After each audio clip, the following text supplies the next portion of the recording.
Hazards from cultured meat. I'm about to read a quote from Wikipedia. Cultured meat is a meat produced by in vitro cell cultures of animal cells. It is a form of cellular agriculture, with such agricultural methods being explored in the context of increased consumer demand for protein. Cultured meat is produced using tissue engineering techniques traditionally used in regenerative medicines. The production process is constantly evolving, driven by multiple companies and research institutions. Currently, cultured meat is served at special events and few high-end restaurants. Mass production of cultured meat has not started yet. And that was from Wikipedia. Cultured meat cells can be grown on scaffolding to provide structure to the finished product. These scaffolds can be made from synthetic materials which are removed after the growing process, or can be made from biological materials and remain in the finished meat. I'm about to list out some potential food safety hazards from cultured meats. Transmission of zoonotic diseases to humans. These could be present as viruses, bacteria, parasites, and prions.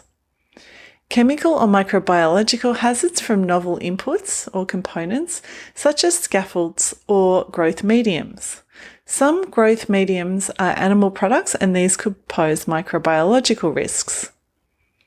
Biological hazards from the unintended consequences of modifying the properties of the cells, or from genetic or epigenetic drift, which could occur over many generations of culturing. Antibiotic residues, if antibiotics are added during production.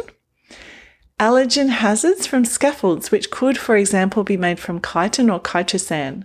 These may cause an allergic reaction in people who are allergic to crustaceans.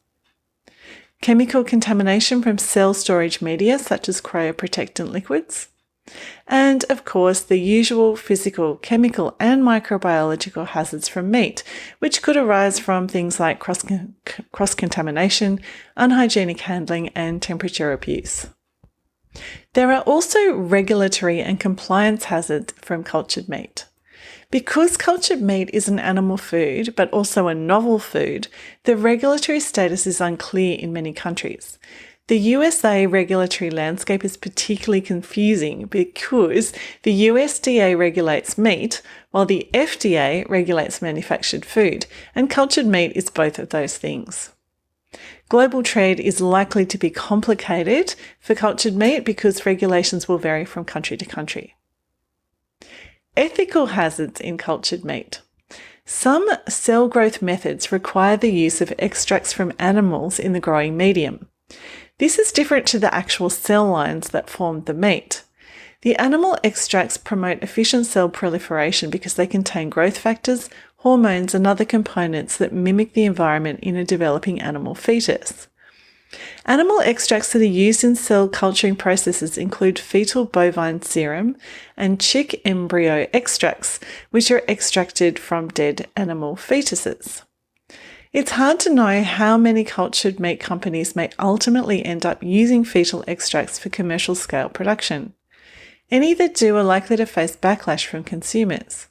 However, companies may not have to disclose their use to consumers under food labelling laws due to their likely status as a processing aid rather than an ingredient of the meat. Cells harvested from cow's udders are used to produce cultured milk products. Again, this might raise ethical concerns among consumers who want to purchase cultured milk for its cruelty-free, animal-free status. Takeaways.